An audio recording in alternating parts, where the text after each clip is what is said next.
Hello everyone, welcome back to TAF IAS Academy. So இன்னைக்கு news articles discussion start பண்ணிடலாம். First article பாருங்கள்.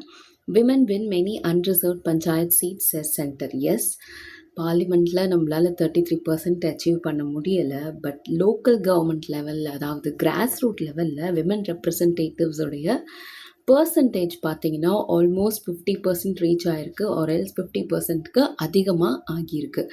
So அதை பற்றி தான் இன்றைக்கி நம்ம டிஸ்கஸ் பண்ண போகிறோம். Constitutional mandate. First of all கான்ஸ்டியூஷனில் என்ன மென்ஷன் பண்ணியிருக்குன்னு பார்த்தா, ஆர்டிகல் 243D இருக்கு இல்லையா, it ensures at least 33% reservation, again 1/3 reservation for women in seats and chairperson offices. Okay, so இது நமக்கு கான்ஸ்டியூஷனில் மென்ஷன் பண்ணியிருக்கிறது. ஓகே, அது போக ஸ்டேட் லெவல் எக்ஸ்பேன்ஷன். அது என்னன்னா, நமக்கு ஒரு 21 ஸ்டேட்ஸ் அண்ட் 2 UTs அவங்க 50% ரிசர்வேஷன் கிட்ட அனௌன்ஸ் பண்ணியிருக்காங்க. அதாவது அவங்களுடைய ஸ்டேட்டில் விமனுக்கான கோட்டாவை 33%லேருந்து 50% அப்படின்னு சொல்லி இன்க்ரீஸ் பண்ணியிருக்காங்க. அண்ட் அதில் சர்டன் ஸ்டேட்ஸ் பார்த்தீங்கன்னா ரொம்பவே டிராஸ்டிக்காக அச்சீவும் பண்ணியிருக்காங்க. ஃபார் எக்ஸாம்பிள், நமக்கு ஆஸ் ஆஃப் நவ் இப்போ இருக்கிற ஸ்டாட்டிஸ்டிக்ஸ் என்னென்னா, out of approximately 24.41 lakh elected representatives, இது நம்ம வந்து பஞ்சாயத்து ராஜ் தான் பற்றி பேசிகிட்டு இருக்கோம். ஓகே, லோக்கல் கவர்மெண்ட், அதில் 12.14 lakh அப்ராக்சிமேட்லி 49.75% பார்த்தீங்கன்னா விமன் இருக்காங்க. ஓகே, ஸோ ஆல்மோஸ்ட் 50% நம்ம அச்சீவ் பண்ணியிருக்கோம். ஓகே, அண்ட் இதில் டாப் பெர்ஃபார்மர்னு எடுத்துக்கிட்டிங்கன்னா சத்தீஸ்கர், அவங்க வந்து 50% கோட்டா இன்க்ரீஸ் பண்ணியிருக்காங்க 33%ல இருந்து. அது போக they have exceeded their own target. 50% exceed பண்ணி ஆல்மோஸ்ட் 54.78% வந்து விமன் தான் இருக்காங்க. So what does it mean? Women are contesting in unreserved seats and winning. Okay, unreserved or open seats, அதாவது தனக்கு ஒதுக்கப்பட்ட அந்த ரிசர்வ்டு ஏரியாஸ்ன்ற வந்து விமன் கேட்டகரி தனியாக இருக்குது. அது போக அன்ரிசர்வ்டு ஓப்பன் சீட்ஸ்லையும் விமன் தான் கம்பீட் பண்ணி வின் பண்ணுறாங்க. So that's what the data reveals. Okay, and இந்த ஸ்டேட்ஸில் எங்கெல்லாம் லேக் ஆகுது அப்படின்னு பார்த்தீங்கன்னா, ஹரியானா, திரிபுரா, இவங்கெல்லாம் பார்த்தீங்கன்னா 50% டார்கெட் வச்சுருக்காங்க. But they are yet to achieve the target. 42%, 45% இந்த மாதிரி தான் இன்னும் அச்சீவ் பண்ணியிருக்காங்க. So they are yet to reach their 50% mark.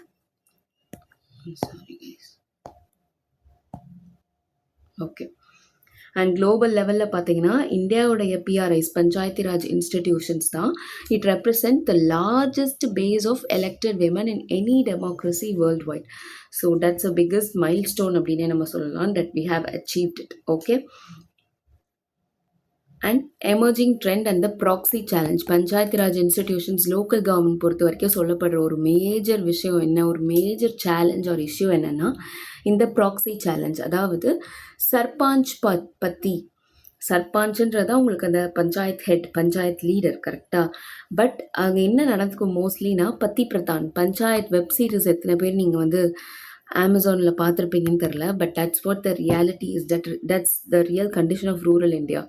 ஏன்னா நமக்கு பஞ்சாயத்து பிரசிடெண்ட்டாக நம்ம வந்து விமன் தான் இருக்கணும், அது வந்து ரிசர்வ்டு தொகுதி ஆயிடுச்சு அப்படின்னா மோஸ்ட்லி ஹஸ்பண்ட்ஸ் என்ன பண்ணுறாங்க, தன்னோட ஒய்ஃபை வந்து நிறுத்துகிறாங்க, ஒய்ஃபை நிறுத்தி பிரசிடெண்ட் ஆக்கிடுறாங்க.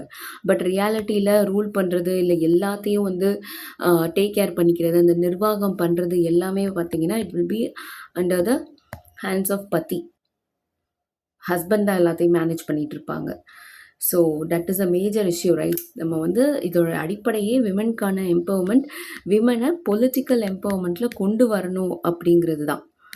ஸோ நம்ம அந்த இடத்துல வந்து ஹஸ்பண்ட்ஸ் வந்து இம்பார்ட்டன்ஸ் கொடுக்குறதுங்கிறது அந்த பர்பஸே, the very purpose is getting defeated, right? So அது வந்து ஒரு மேஜர் சேலஞ்சாக இருக்குது. அண்ட் ப்ராக்ஸி கவர்னன்ஸ் பொறுத்த வரைக்கும் எஸ், மோஸ்ட்லி ஹஸ்பண்ட்ஸ் தான் இருப்பாங்க. பட் அப்பார்ட் ஃப்ரம் தட் நம்ம any other male relative of that particular women leader வந்து will take care the actual power. So அது வந்து ஒரு மேஜர் இஷ்யூ. அண்ட் இதுக்காக தான் ஏப்ரல் 2025 ஒரு டாஸ்க் ஃபோர்ஸை நம்ம ministry of panchayat raj constitute பண்ணியிருக்காங்க. ஃபர்தராக லீகல் ரிஃபார்ம்ஸ் கொண்டு வரணும், சோஷியல் கேம்பெயின்ஸ் அவங்களுக்குன்னு சொல்லிட்டு ஒரு ஸ்கீம்ஸ், ராஷ்ட்ரிய கிராம் ஸ்வராஜ் அபியான், அதில் வந்து அந்த விமன் எலெக்டட் ரெப்ரசன்டேட்டிவ்ஸ்க்கு வந்து ட்ரைனிங் கொடுக்குறது, எப்படி வந்து அந்த லீடர்ஷிப் ஸ்கில்ஸ் பில்ட் பண்ணுறது, எப்படி வந்து ஃபர்தராக வந்து அட்மினிஸ்ட்ரேஷன் பண்ணணும் அப்படின்னு சொல்லி கொடுக்குறது, இது எல்லாமே வந்து கவர்மெண்ட் இனிஷியேட்டிவ் எடுக்க ஆரம்பிச்சிருக்காங்க. ஓகே, ஸோ கம்பேரிசன் வித் பா பார்லிமெண்ட். எஸ், நமக்கு பஞ்சாயத்து ராஜ் இன்ஸ்டிடியூஷன்ஸில் almost 46 to 50%, in some states more than 50% கரெக்டாக அச்சீவ் பண்ணியிருக்கோம் எலெக்டட் ரெப்ரசன்டேட்டிவ். பட் லோக்சபாவில் பார்த்தீங்கன்னா ஸ்டில் நம்ம இருக்கிறது 18th Lok Sabha, it remains it only 14%. And 31st constitution amendment bill தான் வந்து இப்போ ரீசெண்டாக டிஃபீட் ஆச்சு, உங்களுக்கே தெரியும். So it offers R it provides a sharp contrast. பார்லிமெண்ட்டில் நம்மளால் இன்னும் ஒரு 33% கூட கொண்டு வரல முடியலை அப்படிங்கிறது. ஓகே, அண்ட் எதுக்காக இந்த data minister of panchayat raj இப்போ ரிலீஸ் பண்ணியிருக்காங்க ahead of April 24? Why? Because April 24 is observed as National Panchayati Raj Day. Okay, and எதனால் அந்த டே வந்து நம்ம செலிப்ரேட் பண்ணுறோம்? Because that was the day when 73rd Constitutional Amendment Act came into force. Okay, 73rd Constitutional Amendment Act தான் என்னது, local self கவர்மெண்ட்டுக்கான constitutional status வந்து கொடுத்தது. Yes, Panchayati Raj. And 74th talks about urban local bodies, municipalities. Yes, so that was the day we celebrate every year as National Panchayati Raj Day. Okay, so that's all about this one. Let's move on to the next one. Toxic workplaces take lives of 8.4 lakh people annually. So இது நீங்கள் ஆஸ்பிரண்ட்டாக இருக்கலாம், but at the same time if you are an working professional, you would obviously know. ஒரு working ப்ரொஃபஷனலாக இருந்துட்டு அதுவும் அந்த work place environment நமக்கு obviously ஒரு ஸ்டடி என்விரான்மெண்ட் விடுங்க, ஸ்ட்ரெஸ் இல்லாமல் ஒரு ஸ்ட்ரெஸ் ஃப்ரீ என்விரான்மெண்ட் ஆஃபர் பண்ணுது அப்படின்னாலே அது ஒரு பெரிய விஷயம். ஸோ இது ரிலேட்டடாக நமக்கு ILO, இன்டர்நேஷ்னல் லேபர் ஆர்கனைசேஷன், ஒரு குளோபல் லெவலுக்கான டேட்டா வந்து ரிலீஸ் பண்ணியிருக்காங்க. It is not talking about our country alone. Annually world லெவலில் ஆல்மோஸ்ட் ஒரு 8.4 lakh பீப்புளோடைய லைஃப்ஸ் வந்து லாஸ் ஆகுது due to toxic workplace environment. So இந்த ரிப்போர்ட் வந்து it is an alarming situation அப்படின்னு தான் நம்ம சொல்லணும். So let us see about it. என்னென்ன ரிஸ்க் ஃபேக்டர்ஸ்லாம் இருக்குதுன்னு பார்த்தீங்கன்னா, first of all excessive work, அதுதான் ஒரு மேஜர் ரிஸ்க் ஃபேக்டராக இருக்குது. Almost 35% of workers globally work more than 48 hours per week. 48 hours per week அப்படின்னா யோசிச்சு பார்த்துக்கோங்க. அப்போ 5 days, 5 working daysனால் அப்போ எவ்வளோ ஹவர்ஸ் ஒர்க் பண்ணியிருக்காங்க. And also suppose 6 days working days அப்படின்னாலுமே ஒரு நாளைக்கு எவ்வளோ ஹவர்ஸ் ஒர்க் பண்ணுறாங்க, 8 hours ஒர்க் பண்ணுறாங்களோ அந்த மாதிரி தான். But obviously this is a global data. 48 ஹவர்ஸ்க்கு அதிகமாக ஒரு வாரத்தில் ஒர்க் பண்ணுறாங்க அப்படிங்கிறது. But when you talk about India, 48 ஹவர்ஸ்லாம் பாசிபிளே இல்லைன்னு தான் சொல்லணும். கரெக்டாக 10 மணி நேரம் ஒர்க் பண்ணுறோம் 5 days. இல்லை இன்னும் சில பேர் வந்து 6 நாளும் ஒர்க் பண்ணுவாங்க வாரத்தில், அதுவும் 12 மணி நேரமாக இருக்கும். ஸோ இதில் எங்கேருந்து நம்ம வந்து 48 ஹவர்ஸை கடைப்பிடிக்கிறது, எல்லாமே 72 ஹவர்ஸில் போய்கிட்டு இருக்கு கரெக்டாக. ஸோ எக்ஸசிவ் ஒர்க் வந்து ஒரு மேஜர் ரிஸ்க் ஃபேக்டராக இருக்குது. Second, violence and harassment. 23% of workers experience workplace violence. See, this is gender neutral. இது வந்து விமன் அப்படின்லாம் இல்லை, அது வயலன்ஸாக இருக்கட்டும் இல்லை அந்த ஹராஸ்மெண்ட்டாக இருக்கட்டும், it is gender neutral. Almost ஒரு 23% ஆஃப் ஒர்க்கர்ஸ் வந்து இதை எக்ஸ்பீரியன்ஸ் பண்ணுறாங்க. அண்ட் தேர்ட் பார்த்தீங்கன்னா psychological violence. It is the most prevalent. 18%ல் இருக்குது சைக்கலாஜிக்கல் வயலன்ஸ் அப்படிங்கிறது. ஸோ இதெல்லாம் தான் major risk factors highlighted by the ILO report. Okay, and இதனுடைய எக்கனாமிக் இம்பேக்ட் அப்படின்னு எடுத்துக்கிட்டிங்கன்னா, these risk result in a loss of 1.37% of global GDP and 45 million disability adjusted life years annually. Okay, and யூஸ்வலாகவே இந்த ரிஸ்கெல்லாம் நம்ம வந்து எக்ஸஸாக, அதாவது அதிகமாக work பண்ணால் ப்ரொடக்டிவிட்டி அதிகமாக இருக்குது அப்படிங்கிறது தான் யூஸ்வலாக ஒரு எம்ப்ளாயரோடைய தாட் ப்ராசஸ் கரெக்டாக.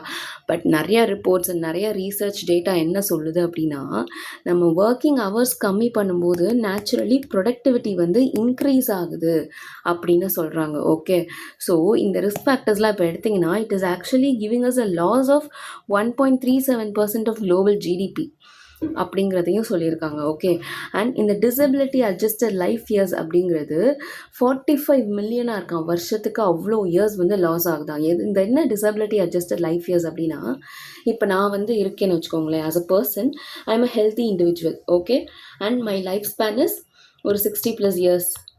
But due to my workplace stress இந்த மாதிரியான major risk factors toxic environment அப்படிங்கிறதுனால என்னுடைய லைஃப் ஸ்பேன் அப்படிங்கிறது இதிலேருந்து நமக்கு கம்மியாகுது. ஸோ அதை வந்து நான் குறைக்கிறேன் கரெக்டாக, அந்த இயர்ஸ் எனக்கு லாஸ் ஆகுது. அதுதான் disability adjusted life years. Okay, so இது வந்து ஒரு மேஜராக எக்கனாமிக் இம்பேக்ட்டுக்கு தான் கான்ட்ரிபியூட் பண்ணுது. இது ரிலேட்டடான ஃபர்தராக என்ன வே ஃபார்வர்ட் அப்படிங்கிறத இந்த ரிப்போர்ட் ஆஃபர் பண்ணுதுன்னா, பாலிசி இன்டர்வென்ஷனை ஃபஸ்ட் அண்ட் ஃபார்மோஸ்ட் திங்காக வந்து சொல்லுது. Policy intervention at both levels, அதாவது கவர்மெண்ட் லெவல்லையும் பாலிசி இன்டர்வென்ஷன் இருக்கணும், அட் த சேம் டைம் அந்த இண்டஸ்ட்ரி லெவல் எம்ப்ளாயர்ஸ் லெவல்லையும் அந்த பாலிசி இன்டர்வென்ஷன் அப்படிங்கிறது இருக்கணும். ஓகே, ஸோ கவர்மெண்ட் இன்டர்வென்ஷன்றது உங்களுக்கு state government and central government, both governments have to empower கலெக்டிவைசேஷன், அதாவது அந்த யூனியன்ஸ், எம்ப்ளாயீஸோட யூனியன்ஸ் இருக்கும், அதை வந்து இன்னும் எப்படி ஸ்ட்ரென்தன் பண்ணுறது, அவங்களுக்கான வாய்ஸிங் ஒப்பீனியன்ஸ் வாய்ஸ் அவுட் பண்ணுறதுக்கான ஒரு பிளாட்ஃபார்ம் எப்படி வந்து க்ரியேட் பண்ணுறது ஃபர்தராக, இந்த மாதிரியான விஷயங்கள் பண்ணுறது.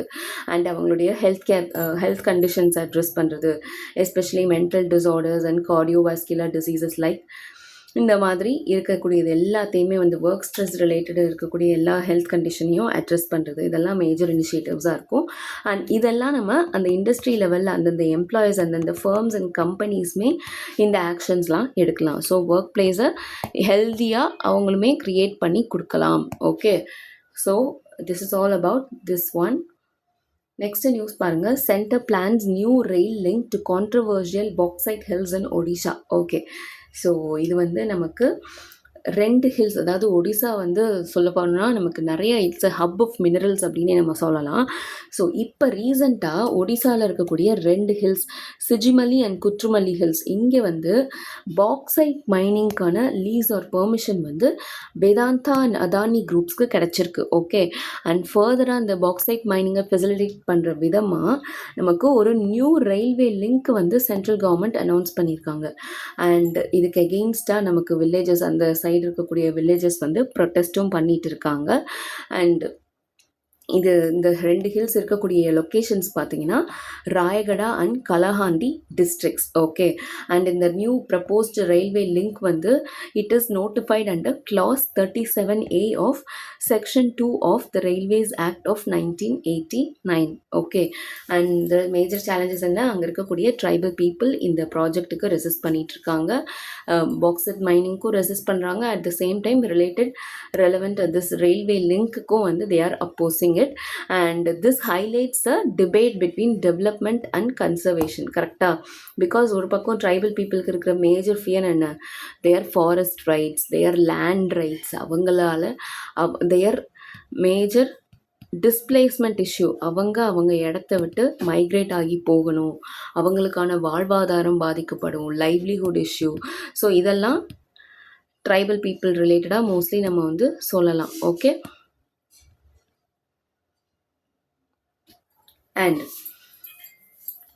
இது ரிலேட்டடாக மேஜர் ஆர்டிக்கல் என்ன, forest rights act and also PESA act. Okay, so இது நமக்கு யூஸ்வலாக இருக்கிற கொஸ்டின் தான், மெயின்ஸ்லேயும் சரி எஸ்ஏலையும் சரி. இந்த டெவலப்மெண்ட் வர்சஸ் கன்சர்வேஷன் டிபேட் நம்ம ஃப்ரீக்வெண்ட்டாக பார்த்துட்டே இருப்போம். ஒரு பக்கம் we need development, of course we need development, இன்னொரு பக்கம் at the same time we need to take care of the environment where we live in. கரெக்டாக, ஸோ ரெண்டுமே வந்துட்டு ஒரு ஆல்வேஸ் டிபேட். எப்படி வந்து நமக்கு மேன் அனிமல் கான்ஃப்ளிக்ட் இருக்குது, அதே மாதிரி தான் இது development versus conservation debate always நமக்கு இருந்துகிட்டே இருக்கும். ஒரு இடத்துல எஸ்பெஷலி ஒடிஷா மாதிரி ஒரு மினரல் ரிச் ஸ்டேட்டில் அந்த மினரல்ஸ் எக்ஸ்ப்ளோர் பண்ணுறோம் அப்படிங்கிறப்போ அங்கே இருக்கக்கூடிய ட்ரைபல் பாப்புலேஷனை டேக் கேர் பண்ண வேண்டியங்கிறது நமக்கு ஒரு ப்ராப்பர், ஏன்னா அவங்களுக்கான டிஸ்பிளேஸ்மெண்ட் ப்ராப்பராக அவங்களுக்கு ஒரு இடம் அண்ட் தென் லைவ்லிஹுட் ஆப்பர்ச்சுனிட்டிஸ் ஏற்படுத்தி கொடுக்கணும். ஃபர்தராக அவங்களை டிஸ்பிளேஸ் பண்ணுறோன்னா அதுக்கான காம்பன்சேஷன் அமௌண்ட் ப்ரொவைட் பண்ணுறது, இது எல்லாமே வந்துட்டு ஒரு மேஜர் இஷ்யூ தான். ஓகே, அண்ட் ஒடிசாவுடைய bauxite reserve, Odisha is the largest producer contributing approximately 73% of national output, and it holds the largest resources, approximately 51% of India's total bauxite. Okay, so இது வந்து உங்களுக்கு GS1லையும் சரி GS3லையும் சரி important topic, mineral resources of the country.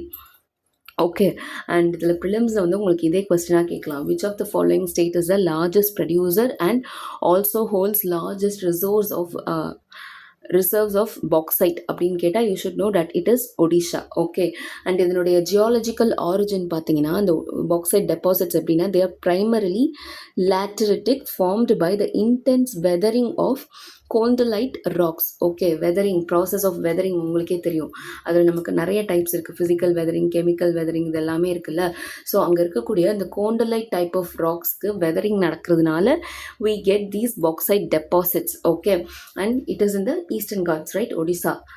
Okay. And key major deposits எந்தெந்த ஹில்ஸ்லாம் இருக்குது அப்படின்னு பார்த்தீங்கன்னா first Koraput districts Panchpatmali hills and it is already being explored, operated by NALCO, considered one of the largest single bauxite deposits in the world. அங்கே மட்டுமே எவ்வளோ tons இருக்குன்னு பாருங்கள். And next இப்போ நமக்கு நியூஸில் இருக்கக்கூடிய சிஜிமலி அண்ட் குத்ருமல்லி ஹில்ஸ் ராயகடா கலஹாண்டி டிஸ்ட்ரிக்ஸில் இருக்குது. ஆல்மோஸ்ட் ரெண்டையும் கம்பைன் பண்ணல they hold 425 million tons and these are currently rail connectivity projects இங்கே தான் நமக்கு வந்து அனௌன்ஸ் பண்ணியிருக்காங்க. அண்ட் அடுத்து பார்த்தீங்கன்னா கந்தமார்டன் ஹில்ஸ் பார்கர் டிஸ்ட்ரிக்டில் இருக்குது. It is a significant ecological and mineral site, historically known for development versus environment movements. Okay. So இதுவுமே நமக்கு முன்னாடி நியூஸில் அதிகமாக இருந்திருக்கு. அண்ட் எக்கனாமிக் ஏஜ் அப்படின்னு எடுத்துக்கிட்டிங்கன்னா ஒடிசாவிலேருந்து கிடைக்கக்கூடிய அந்த பாக்சைட் பார்த்தீங்கன்னா இட் இஸ் ப்ரிடாமினன்ட்லி கிப்சிட்டிக், அதாவது அதில் இருக்கக்கூடிய அலுமினா கண்டென்ட் அப்ராக்சிமேட்லி 45 to 48% இருக்குது. உங்களுக்கே தெரியும் bauxite is a primary ore for aluminium, right? So அதில் இருக்கக்கூடிய அலுமினா கண்டென்ட் நமக்கு கிடைக்கக்கூடிய ஒடிசாலேருந்து கிடைக்கக்கூடிய பாக்சைட்டில் இருக்கக்கூடிய அலுமினா கண்டென்ட் 45 to 48% இருக்குது. So it allows for low temperature extraction. Low டெம்பரேச்சர்லேயே நம்மளால் ஈஸியாக எக்ஸ்ட்ராக்ட் பண்ண முடியும். அப்படிங்கிறப்போ it reduces the cost of energy consumption and also caustic soda consumption. Because caustic soda வந்து நம்ம இந்த எக்ஸ்ட்ராக்ஷனுக்கு யூஸ் பண்ணுறோம். ஓகே. அண்ட் ஃபர்தராக நமக்கு இங்கே தான் நமக்கு இப்போ இந்த இன்ஃப்ராஸ்ட்ரக்சர் புஷ், தட் இஸ் இப்போ ரீசென்ட்லி அனௌன்ஸ்டு ரயில்வே லிங்க் இந்த இடத்துல தான் சிஜிமலி அண்ட் குத்ருமல்லி ஹில்ஸ். அதுக்கு தான் tribal people R opposing it. Okay. And who are the major players involved? Private players, Adani and Vedanta. Okay. So that's all about this one. Next news பாருங்க, war poses challenges to Indian economy via number of channels. So உங்களுக்கே தெரியும் நம்ம time and again இந்த west Asia கான்ஃப்ளிக்ட்னால Indian economy எப்படியெல்லாம் affect ஆகுது அப்படிங்கிறத நம்ம பார்த்துட்டே வரோம். கரெக்டாக அது வந்து எல்லா செக்டார்லேயும் நமக்கு ரிஃப்ளெக்ட் ஆகிருக்கு. ஸோ ஃபார் எக்ஸாம்பிள் நமக்கு எனர்ஜி செக்டாராக இருக்கட்டும், க்ரூட் ஆயில் இம்போர்ட் பாதிக்கப்படுறதா இருக்கட்டும், then LPG LNG issue, domestic commercial cylinders affect ஆகிறதா இருக்கட்டும், தென் ஃபர்டிலைசர்ஸ்க்கு தேவையான எல்என்ஜி எல்பிஜி அஃபெக்ட் ஆகிறதா இருக்கட்டும், தென் அப்பார்ட் ஃப்ரம் தட் நம்ம நிறைய விஷயம் எல்லாமே மேஜராக இம்போர்ட் பண்ணுறோம். தேவைப்படக்கூடிய ரா மெட்டீரியல்ஸ், இப்போது பிளாஸ்டிக்ஸ், நம்ம பிளாஸ்டிக் வாட்டர் பாட்டிலில் யூஸ் பண்ணுற அந்த பிளாஸ்டிக் அதை தயாரிக்கணும்னா நமக்கு தேவைப்படுற அந்த பிளாஸ்டிக், அந்த பாலிஎத்திலீன் காம்பவுண்ட்ஸ் எல்லாமே நம்ம இம்போர்ட் தான் பண்ணுறோம். ஸோ அதை அஃபெக்ட் ஆகுது. அதை அஃபெக்ட் ஆகுறதுனால நமக்கு எந்த அளவுக்கு ப்ரைஸ் இன்க்ரீஸ் ஆகுது. ஸோ இதெல்லாமே வந்துட்டு நமக்கு ஆர்பிஐயோடைய மொனட்ரி பாலிசி கமிட்டி வந்து ஒரு வார்னிங்காக சொல்லியிருக்காங்க. அதாவது நமக்கு இந்த வெஸ்ட் ஏஷியா கான்ஃப்ளிக்ட் ஒரு பக்கம் நம்ம க்ரோத்தை வந்து குறைக்கிறதுக்கான வாய்ப்பு இருக்குது, down side risk to growth. இன்னொரு பக்கம் இன்ஃப்ளேஷனாக அதிகமாகிறதுக்கான வாய்ப்பு இருக்குது, அப்சைட் ரிஸ்க் டு இன்ஃப்ளேஷன். அதாவது க்ரோத் கம்மியாக போகுது, இன்ஃப்ளேஷன் அதிகமாக போகுது. ஸோ இதை தான் நம்மளுடைய ஆர்பிஐயோடைய மொனட்ரி பாலிசி கமிட்டி சொல்லியிருக்காங்க. அண்ட் எந்தெந்த சேனல்ஸ்லாம் நமக்கு இம்பேக்ட் வரப்போகுது? First and foremost energy security, because our major dependence on crude oil, natural gas and fertilizer is from the middle east. கரெக்டாக are from the middle east.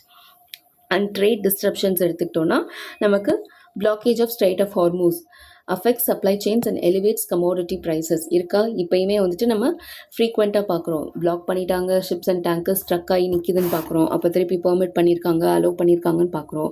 இப்போ again வந்து அப்படியே இந்த மிடில் ஆஃப் த சீ ஸ்ட்ராண்டடாக இருக்குன்னு பார்க்குறோம். கரெக்டாக. So trade disruption is another major impact. And financial remittance inflows and global demand.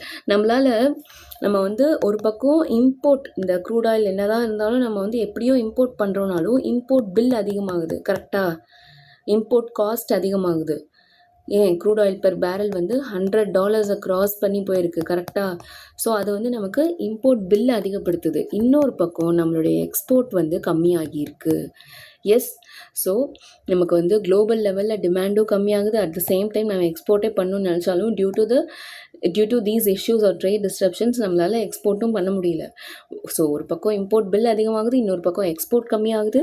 So naturally அது வந்து நம்மளுடைய ஃபினான்ஷியல் ஸ்டெபிலிட்டியை வந்து கொஞ்சம் ஆட்டி பார்க்குதுன்னு தான் சொல்லணும். இன்னொரு பக்கம் ரெமிட்டன்ஸ் இன்ஃப்ளோஸ், உங்களுக்கே தெரியும் கல்ஃப் ரீஜன்ஸில் நம்மளோட இந்தியன் டயஸ்போரா எவ்வளவோ பேர் ஒர்க் பண்ணுறாங்க and they send foreign currencies to us, right, remittances, அதனுடைய இன்ஃப்ளோ வந்து கம்மியாகுது. ஸோ அகெயின் நமக்கு ஃபினான்ஷியலாக அடி வாங்குற மாதிரியான சுச்சுவேஷனில் தான் இப்போ நம்ம இருக்கோம்.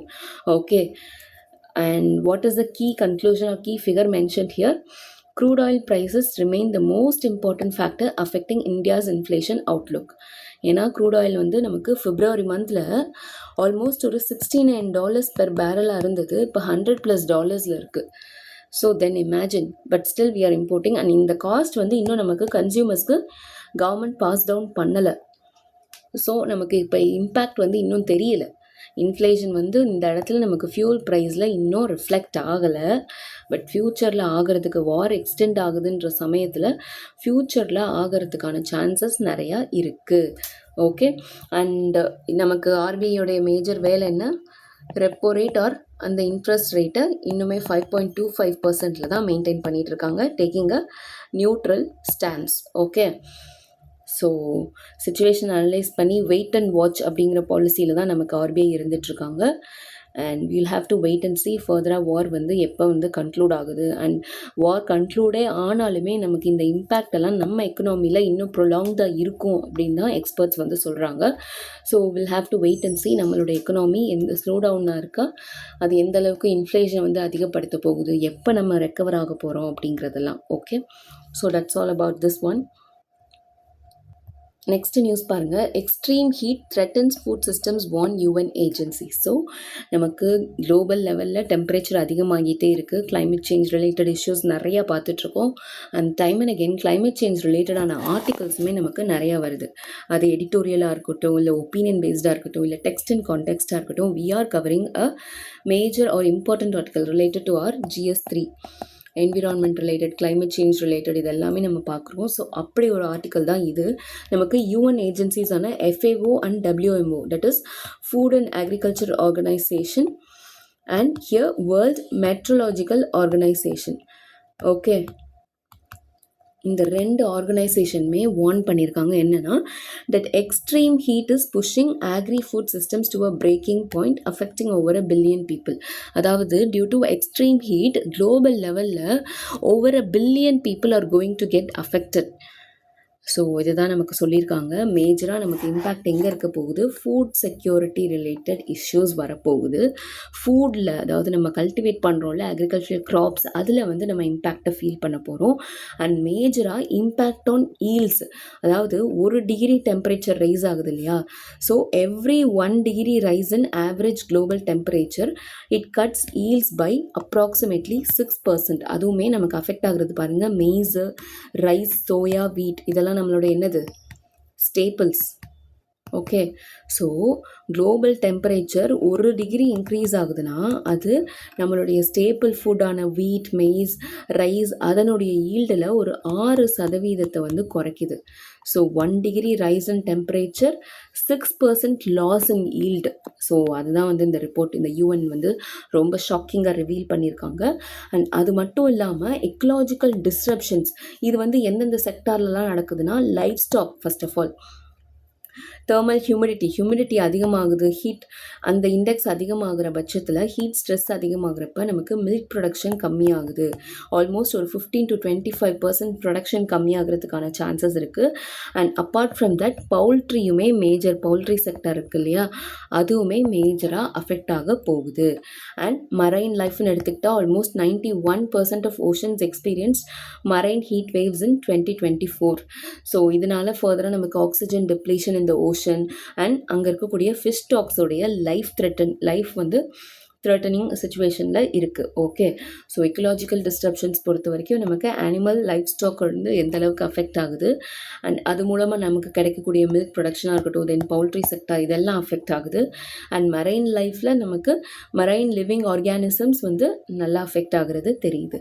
அண்ட் ரிஸ்க் மல்டிப்ளையர் எஃபெக்ட், அதாவது இந்த ரிஸ்கெல்லாம் நம்ம பார்க்குறோம்ல, இதெல்லாம் இன்னும் 2 டைம்ஸ் 3 டைம்ஸ்னு மல்டிப்ளை ஆகிறதுக்கான சான்சஸ் இருக்குது. எப்போ அப்படின்னா when heat intensifies and gives droughts and pest outbreaks. Okay, so இதனால் it is going to totally rewrite what farmers can grow and where. So பஞ்சம், வறட்சி, ட்ராட்னா வறட்சி தானே. ஸோ இந்த வறட்சினாலையும் பெஸ்ட் அவுட் பிரேக் டிசீஸ் இஷ்யூனாலையும் ஃபார்மர்ஸ் வந்து எந்த க்ராப்ஸ் கல்டிவேட் பண்ணணும் அப்படிங்கிற அந்த பேட்டர்னே கம்ப்ளீட்டாக சேஞ்ச் ஆகிறதுக்கான சான்சஸ் இருக்குது.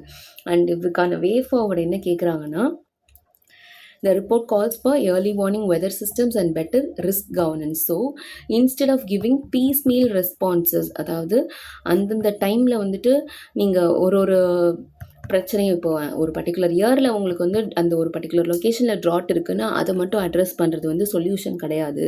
அது எதனால் ஏற்படுது, it is a climate change driven issue அப்படின்னா நீங்கள் வந்து ஒரு சஸ்டெயினபிள் ப்ராக்டிஸை ஏற்படுத்தி கொடுக்கணும். ஸோ ஒரு ரிஸ்க் கவர்னன்ஸ் வந்து நீங்கள் ஓவராலாக பார்க்கணும். அந்தந்த ரெஸ்பான்ஸ் வந்து சஸ்டெயினபிளாக லாங் டேர்ம் சொல்யூஷனாக இருக்கணும் அப்படிங்கிறத இந்த ரிப்போர்ட் சொல்லியிருக்காங்க.